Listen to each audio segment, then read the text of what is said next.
Shalom, selamat pagi saudaraku yang dikasihi oleh Tuhan.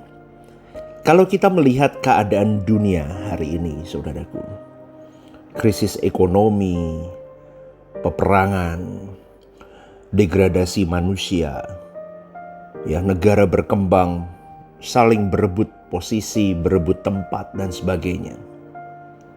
Konflik-konflik terjadi. Tahukah saudaraku, itu semua sudah merupakan isyarat yang sudah dinubuatkan di dalam Alkitab untuk digenapi.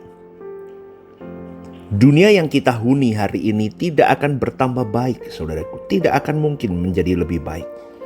Karena Tuhan Yesus sendiri sudah menubuatkan itu di dalam Injil Matius 24. Di tengah-tengah dunia yang makin tidak menjanjikan ini, dunia yang semakin tidak ada kepastiannya, kita sebagai umat pilihan harus mulai prepare yourself dengan baik. Kita mulai mempersiapkan diri untuk semakin melihat bahwa dunia yang kita huni ini sudah semakin dekat kepada penghujungnya.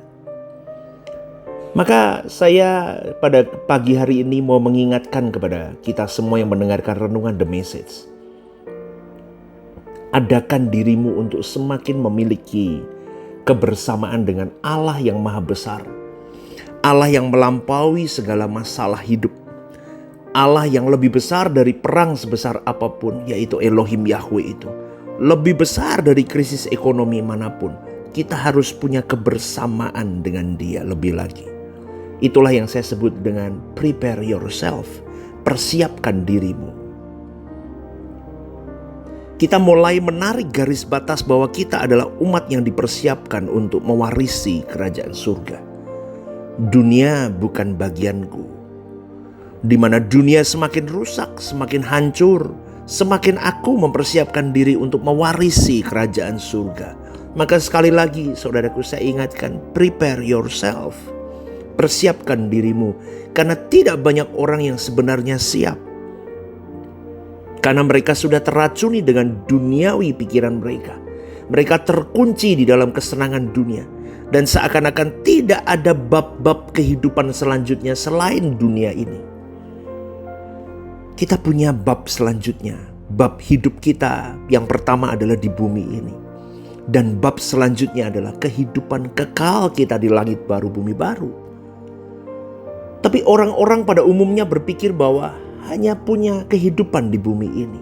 Maka tidak heran kalau mereka mati-matian mencintai dunia ini sampai mereka bisa gadaikan seluruhnya, termasuk Tuhan dalam hidupnya. Tetapi yang menjadi kekhawatiran saya secara pribadi saudaraku, saya melihat tidak banyak orang percaya yakin akan hal ini. Karena hal ini bukan saja cukup untuk disetujui, dimengerti dengan pikiran kita. Tetapi hal ini harus kita hayati setiap hari bahwa dunia sudah rusak. Semakin rusak, semakin jahat, semakin mendekati kepada penghujungnya. Prepare yourself. Itu semakin orang tidak menyadari itu. Karena mereka tidak cukup menghayati segalanya ini hanya dengan logika mereka. Tapi dia harus mulai, orang percaya harus mulai menghayati ini disertai dengan kehadiran Allah dalam hidupnya. Yang menyentuh hatinya. Karena tanpa menghayati kehadiran Allah, kita tidak akan pernah bisa meyakini secara utuh bahwa ada kehidupan selanjutnya. Di bab selanjutnya bahwa aku harus hidup di langit baru, bumi baru. Karena kalau hanya logika yang menangkap saudaraku, kita tidak akan pernah bisa memiliki tindakan nyata untuk selalu berkemas-kemas di hadapan Allah kita.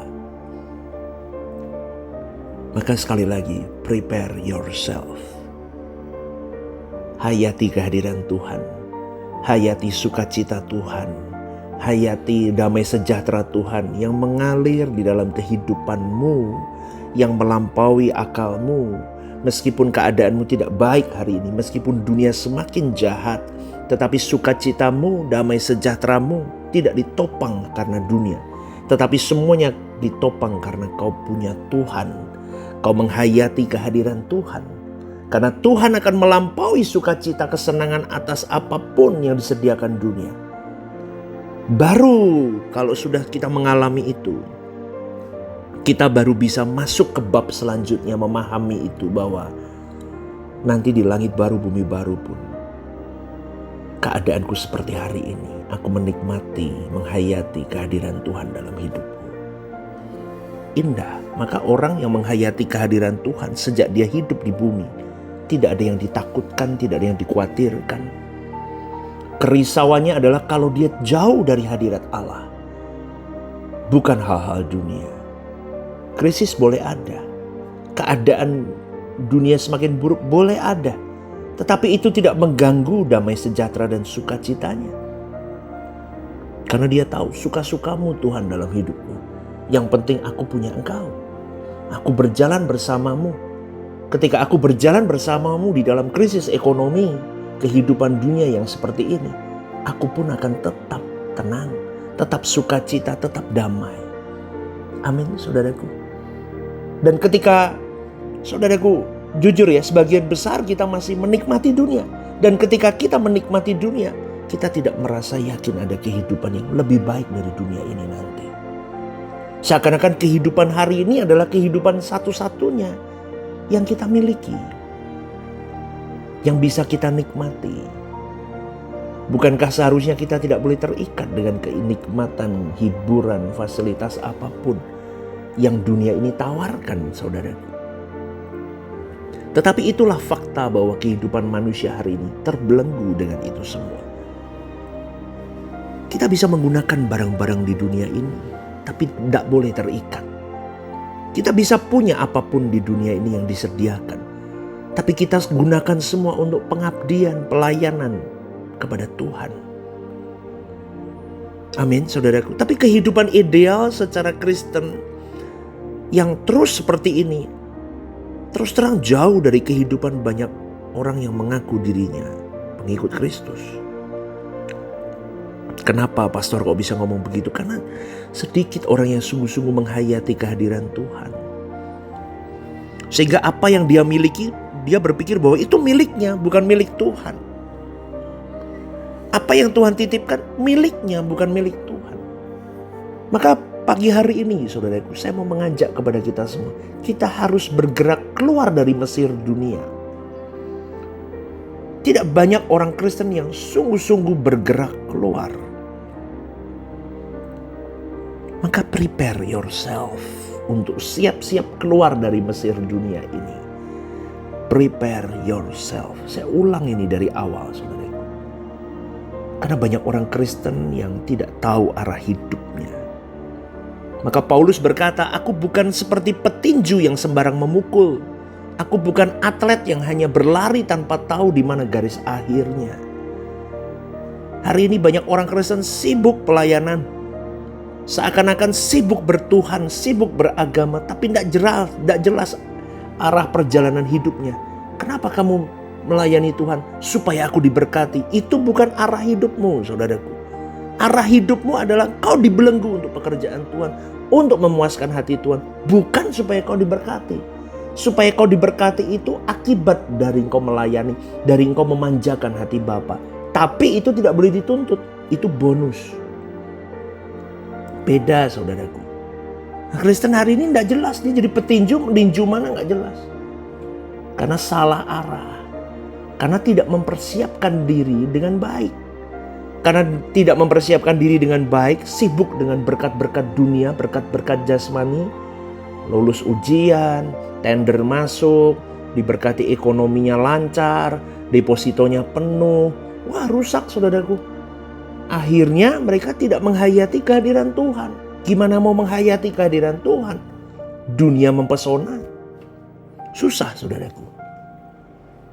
Maka ketika Alkitab berkata, baik engkau makan atau minum atau melakukan sesuatu yang lain, lakukan semua untuk kemuliaan Tuhan. Di situ seharusnya orang Kristen sadar, hidupmu dan hidupku disita buat Allah, bukan buat ego kita lagi. Jadi apapun yang kita lakukan untuk Tuhan. Artinya apa? Supaya kita bisa semakin melihat kasih Tuhan. Semakin orang lain melihat kasih Tuhan di dalam hidup kita. Ngerti gak saudaraku? Paham ya? Supaya Anda mengerti hal ini. Apa yang membuat Tuhan disenangkan? Yang membuat Tuhan disenangkan adalah ketika jiwa kita berjuang untuk tidak binasa. Dan kita juga tergerak, terbeban untuk membawa banyak jiwa supaya tidak binasa. Itu dimulai dari diri kita, saudaraku. Itu yang membuat Tuhan disenangkan. Maka sekali lagi, prepare yourself. Keluarlah dari Mesir dunia ini. Keluarlah. Harapanmu bukan dunia ini. Harapanmu di langit baru, bumi baru. Amin. Saya ngomong begini bukan nyuruh Anda pesimis hidup loh. Nggak usah semangat bangun pagi, nggak usah semangat bekerja. Nggak loh saudaraku, tetap lakukan bagianmu. Studi yang baik, berkarir yang baik, bekerja yang baik. Top. Jadi manusia grade A di hadapan Tuhan. Untuk menyambut kerajaan Allah. Tapi jangan tertambat dengan bonus dari Tuhan. Kristen tapi sibuk sama bonusnya aja. Tanggung jawabmu dong. Kita tanggung jawab kita dong. Kita harus maksimal dulu. Amin. Amin saudaraku ya. Dunia bisa mengalami kehancuran remuk total. Tapi tidak menakutkan kita. Karena aku punya langit baru bumi baru. Dunia bisa rusak. Enggak apa-apa. Karena aku punya Tuhan yang akan menjalani di dalam kerusakan dunia ini. Aku tetap bersama dengan Tuhan. Caranya apa? Dibutuhkan hati yang haus akan Allah. Hati yang merindukan Tuhan. Hati yang sungguh-sungguh akan ada di dalam kerajaannya. Dan itu tidak bisa dihayati dengan pengertian saja. Tapi berjumpalah dengan Tuhan di setiap saat hidupmu. 24 jam 7 hari. Hayati kehadiran Tuhan. Sekali lagi saya tutup dengan satu kalimat. Prepare yourself. Selamat pagi, Tuhan memberkati.